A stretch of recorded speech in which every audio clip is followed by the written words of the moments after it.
Ivory Coast faced a confident Sierra Leone team on Sunday after the Leone Stars held defending champions Algeria to a surprise goalless draw in the Africa Cup of Nations opener. The two-time champions began their campaign with a win against Equatorial Guinea. We came in here to compete, so each and every game we're going to is to win. So whatever the result will be, that's we just have to accept it. But we are here to compete. We played against Algeria. We have respect for them out of the field, but on the field is different. It's the same we're going to apply to Ivory Coast. There's a big nation, good team. Respect for them out of the field, and the field is different because we're here to qualify our country. I played against Sierra Leone several times in the past, and it has been always a big challenge.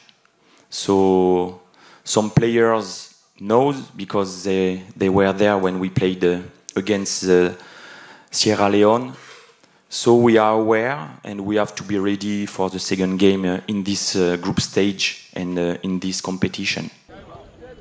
Debutants Gambia, who secured an opening day win against Mauritania, will also be looking to upset title contenders Mali, who defeated Tunisia 1-0 in their opening Group F match. I believe that we can be one of the surprise teams for this tournament. So with the first 3 points, and moreover, if you have more or less 1 point, you can go to the next stage. Elsewhere, Tunisia will be out against Mauritania in Limbe as defending champions Algeria entertain Equatorial Guinea.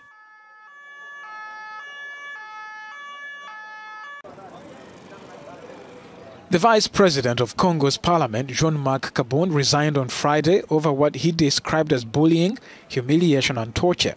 Kabund is a top ally of President Felix Tshisekedi.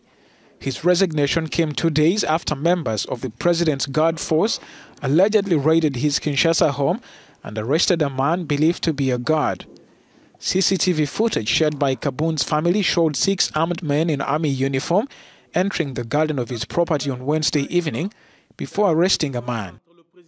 The raid came a day after a video surfaced on social media showing Kabund's police guards wresting a rifle off a member of the Presidential Protection Force.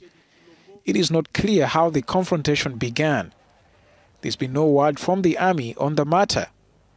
Observers say Kabund's resignation is a sign of growing cracks in Tshisekedi's ruling Sacred Union coalition ahead of the 2023 presidential election.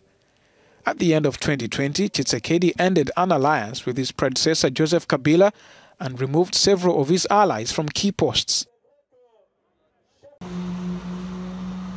Ethiopia has asked the United Nations to investigate the head of the World Health Organization for what it called misconduct.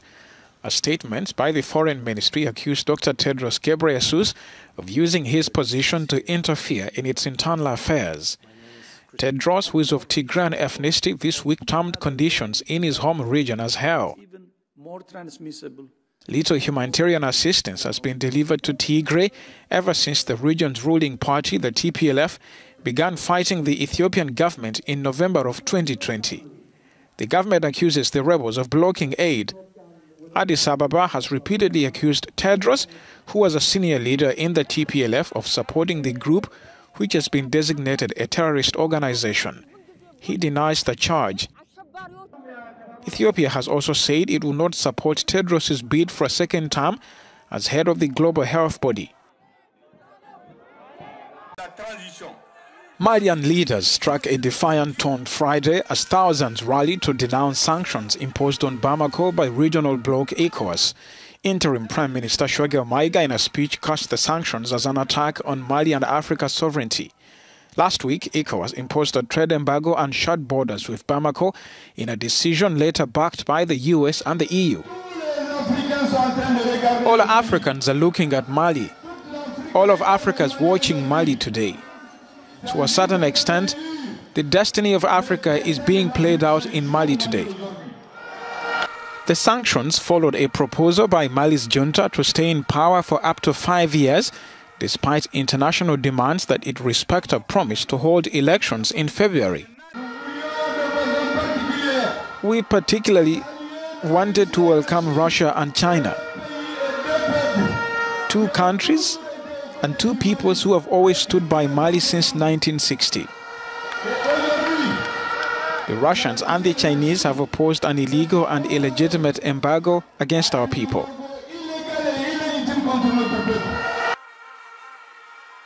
Mali's army rulers have insisted that elections in February are not possible, saying a rushed exercise will not deliver lasting stability.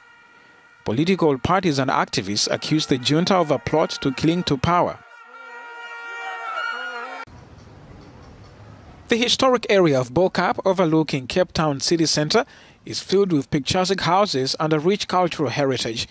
In 1950, South Africa's apartheid government declared Bo-Kaap a Muslims-only area. Today, a different force is propelling socio-economic and racial segregation in the largely Muslim and mixed-race neighborhood. Bo-Kaap is changing too much and too fast.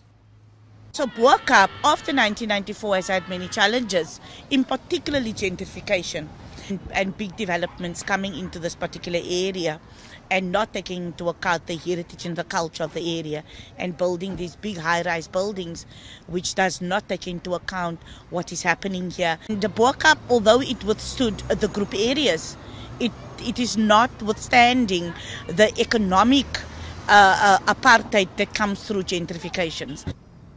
Today, the community, consisting of mainly older people, have been battling high rents, property rates increases and new developments which leave the area full of dust and noise.